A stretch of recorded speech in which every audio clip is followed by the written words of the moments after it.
Viewers, next आप इस ड्रामे में देखेंगे कि हाजरा जो कि सबको अपने इशारों पर नचाना चाहती है, अब उसकी वजह से शादी डिले कर दी गई है क्योंकि उसकी तबीयत ठीक नहीं रहती। उसने कहा है कि उसकी डिलीवरी के बाद ही शादी की जाए ताकि मैं भी सही तरीके से अपने देवर की शादी को एंजॉय कर सकूं ना। और सुहेल उसकी हाँ में हाँ मिलाता है क्योंकि उसे पता है कि अगर उसने हाजरा की बात नहीं मानी तो वो उसकी इज्जत ही उछाल कर रख देगी। वो सबको सारी की सारी असलियत बता देगी कि सुहेल असल में है क्या। दूसरी तरफ महापारा, वो आकर पूछती है सालार से कि मेरी जॉब आपने लगवाई है, जिस पर सालार कहता है कि क्यों, तुम्हें अपनी कामयाबी पर कोई शक है? तुमने जो पेपर्स पास किए हैं, टॉप किया है, तुम्हें उसके बाद क्या जॉब नहीं मिलनी थी जो मैं तुम्हारी जॉब लगवाऊंगा? अब महापारा वहाँ पे खामोश हो जाती है, लेकिन अब महापारा का लाइफ स्टाइल, एटीट्यूड सब कुछ बदल चुका है। वो एक कामयाब लड़की बन चुकी है। अब उसके सामने कोई भी आ जाए, उसे किसी की कोई फिक्र नहीं है, कोई डर नहीं है उसको कि चाहे उसके सामने कोई भी आए, वो सुहेल हो या रईद हो, वो उसकी बेइज्जती कर सकती है, अपनी इज्जत की हिफाजत कर सकती है। अब उसकी तरफ हाजरा कॉल करती है और कहती है कि अच्छा हुआ तो तुमने ये घर छोड़ दिया, वरना तुम जानती हो ना सुहेल को।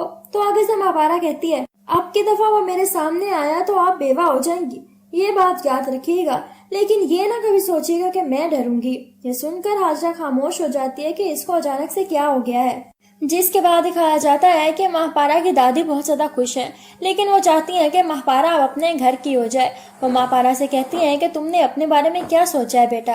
तो महापारा कहती है कि अब मैंने क्या सोचना है अपने बारे में, अच्छा घर, गाड़ी, अच्छा लाइफ स्टाइल, सब कुछ तो मिल गया है मुझे, अब सिर्फ और सिर्फ मुझे मेहनत करनी है और कुछ भी नहीं सोचना। तो उसकी दादी कहती है कि मेरा दिल है कि मैं मरने से पहले तुम्हें तुम्हारे घर का कर दूं, मेरी ये आखिरी ख्वाहिश पूरी कर दो बेटा। जिस पर महापारा कहती है कि दादी ऐसा मत कह, अगर आपको कुछ हो गया तो मैं भी मर जाऊंगी। तो उसकी दादी कहती है कि बेटा देखो, हर किसी ने मरना है, लेकिन मैं तुम्हें अकेले छोड़कर नहीं जाना चाहती हूँ। अगर तुम इजाजत दो तो मैं तुम्हारे लिए कुछ रिश्ते देखूं, मैं किसी रिश्ते वाली से बात करूं। लेकिन महापारा मना कर देती है।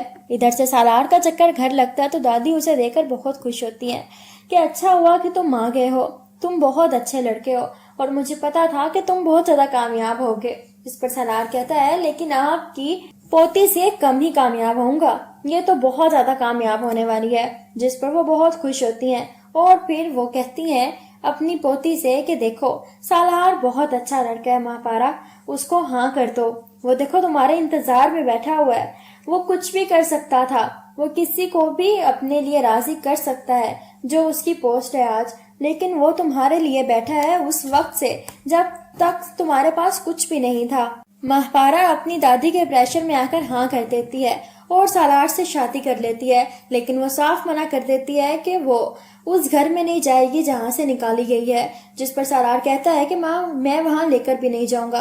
अपने माँ बाप को घर इनवाइट करता है तो आगे वो महापारा को देखकर हैरान रह जाते हैं। उसकी माँ बहुत चीखती है, जिस पर सालार कहता है कि मैं वहाँ पर आप लोगों के लिए एक नया घर देख रहा हूँ, आप दोनों को वहाँ शिफ्ट कर दूंगा और आते रहेंगे हम दोनों, और मैं महापारा के खिलाफ एक लफ्ज भी नहीं सुनूंगा माँ। अब उसकी माँ को चुप होना ही पड़ता है और महापारा भी अब खामोश नहीं रहती किसी की बात पर, वो हर किसी को ठोक कर जवाब देती है।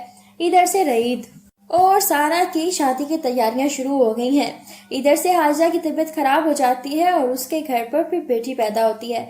जब उसे लेकर घर वापस आया जाता है तो हाजरा अपनी बेटी को देख देकर बहुत खुश है और फिर उसके दिमाग में एकदम से महापारा की बात आ जाती है कि उसने कहा था कि आपकी बेटी हो और उसके साथ भी यही सब कुछ हो। हाजरा डर जाती है कि अगर कल को कुछ मेरी बेटी के साथ गलत हो गया तो इसके बाप की सजा तो इसको मिलेगी, मैं कैसे खामोश रह सकती हूँ, मुझे सबको हकीकत बताना होगी। वो रईद को सब कुछ बताना चाहती है लेकिन सुहेल ऐसा कभी नहीं होने देगा।